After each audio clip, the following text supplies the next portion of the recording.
ஆழமான நீல நிறமான கடலின் அடியில் ஒளிவீசும் பவளப்பாறைகள், அழகான நீர்ச்செடிகள், வண்ணமயமான மீன்கள் ஆள் சேர்ந்து ஒரு அற்புதமான உலகை உருவாக்கின. அந்த உலகில் ஒரு சிறிய அழகான நட்சத்திர மீன் வாழ்ந்தாள். அவளுடைய பெயர் சியா. சியா மிகவும் சிறியவள். அவளின் ஒவ்வொரு கரமும் மென்மையாகவும் கண்ணுக்கு பொன்னிறமாகவும் இருந்தது. ஆனால் அவள் சிறியவள் என்பதை விட அவள் கொண்ட பெரிய மனசுதான் அனைவருக்கும் தெரிந்தது. சியா தன்னுடைய உலகில் எல்லாவற்றையும் ஆர்வமாக பார்த்து கற்றுக்கொள்வதையும் பிறருக்கு உதவுவதையும் மிகவும் விரும்பினாள். ஒரு நாள் சியா விளையாடிக் கொண்டிருந்த போது திடீரென்று கடலின் தொலைவிலிருந்து ஒரு மெல்லிய குரல் கேட்டது. உதவி, யாராவது உதவுங்க என. சியா அசராமல் நின்றாள். யாரோ துன்பப்படுறாங்க போல, நான் போய் பார்க்கணும் என நினைத்தாள்.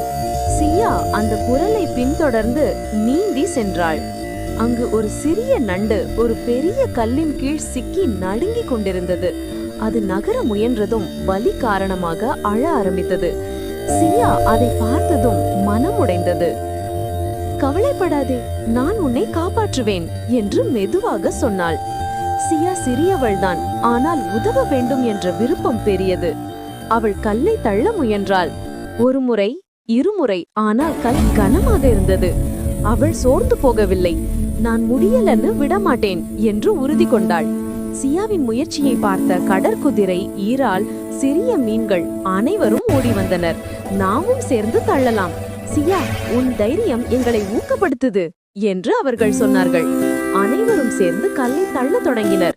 ஒவ்வொரு முயற்சியிலும் கல் கொஞ்சம் கொஞ்சமாக நகரத் தொடங்கியது. இன்னும் கொஞ்சம் தள்ளுங்க என்று சியா கத்தினாள். இறுதியாக ஒரு பெரிய தள்ளல். கல் பக்கத்துக்கு உருண்டது. நண்டு விடுபட்டு மூச்சு விட்டது. நண்டு மகிழ்ந்து குதித்தது. நன்றி சியா, நீ இல்லாம நான் பிழைச்சிருக்க மாட்டேன் என்று கண்ணீர் மல்க கூறியது. அனைத்து கடல் உயிரினங்களும் சியாவை சுற்றி நின்றனர். சியா சிறியவள்தானா, ஆனா அவள் மனசு பெரியதுதான் என்று அனைவரும் பாராட்டினர்.